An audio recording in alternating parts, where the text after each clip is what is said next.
Institute where HIV was first identified, even Professor Luc Montagnier, who pioneered early HIV work, has moved away from the notion that HIV on its own can cause AIDS.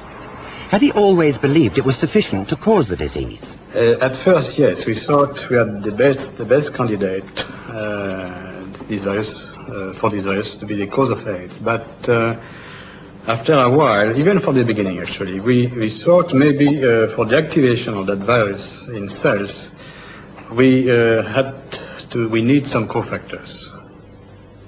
So I would agree that HIV by itself, or some strains of HIV, are not sufficient to induce AIDS. If the role of HIV is now being questioned by leading scientists, how does that affect the way we look at AIDS? What in fact is? Oxidative stress earlier. Is treating oxidative stress one of the best ways to deal with the African AIDS epidemic? I think this is one way to approach, to decrease the rate of transmission, because I believe HIV, we can be exposed to HIV many times without being chronically infected. Our immune system could get rid of the virus within a few weeks if you have a good immune system. And this is the problem also of African people. Their nutrition is not very equilibrated. They are in oxidative stress, even they are not infected with HIV. So their immune system doesn't work well already. So it's prone, it can, allow HIV to get in and persist.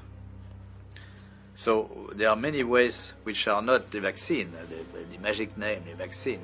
Many ways to decrease the transmission just by simple measures of nutrition, giving antioxidants, proper antioxidants, hygiene measures, fighting the other infections.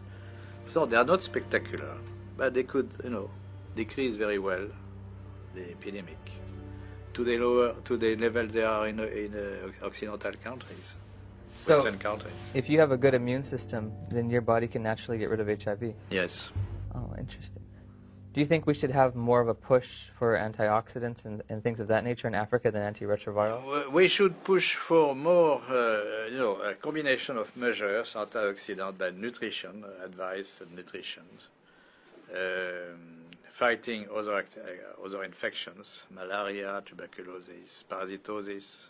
Most children have worms. Education, of course, genital hygiene for women and men also. Very simple measure, which not very expensive, but which could do a lot. And this is my worry about the many spectacular action. Of course, there are global funds to buy drugs and so on, Bill Gates and so on, for the vaccine. But those kind of measures are not very well funded, not funded at all, or they are, it really depends on the local government to take conscious of this, but the local government, they take advice of the scientific advisor from the international institutions, and they don't get this kind of advice very often.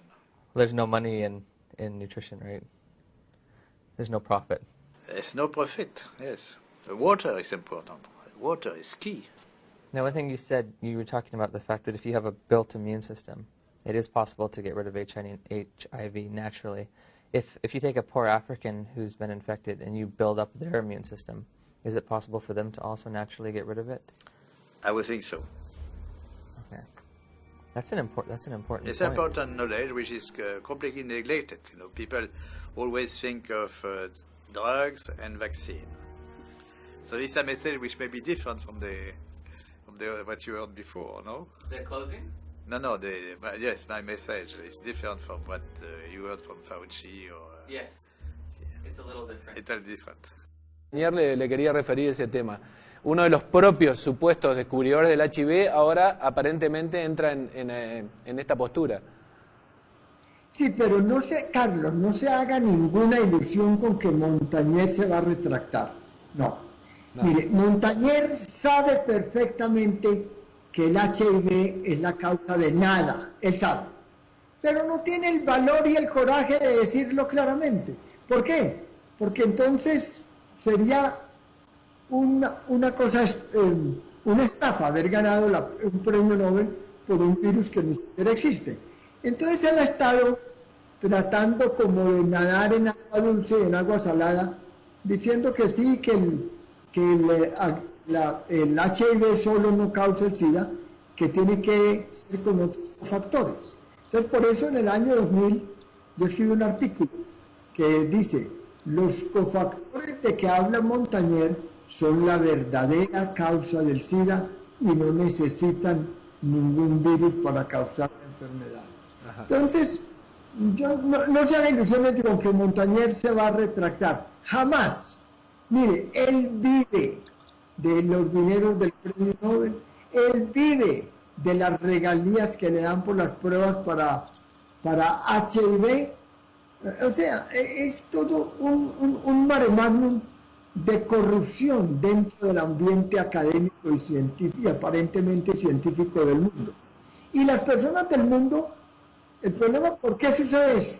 Eso sucede no solamente porque haya corruptos, porque corruptos hay en todo el planeta Tierra, en todas las instituciones de salud, de derecho, de abogacía, de antropología, de ingeniería, de arquitectura, de educación, en todas las instituciones, en los gobiernos ni se dice hay corrupción. El problema no es que exista corrupción, el problema es que los habitantes del planeta Tierra no tenemos una capacidad crítica suficiente o un valor cuando descubrimos las cosas para mostrarlas, para mostrar la verdad de las cuestiones. Entonces todo el mundo, incluyendo a los periodistas, que son los que, yo creo que los periodistas le han hecho, la inmensa mayoría de periodistas del mundo le han hecho un daño tremendo a la sociedad, porque creen todas las tonterías y mentiras que le dicen los investigadores.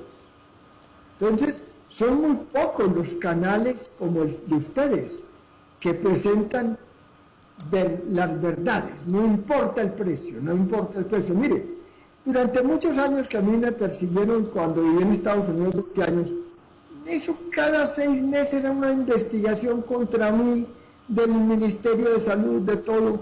Nunca me pudieron hacer nada porque yo no tengo nada que esconder, ¿cierto? Claro. Pero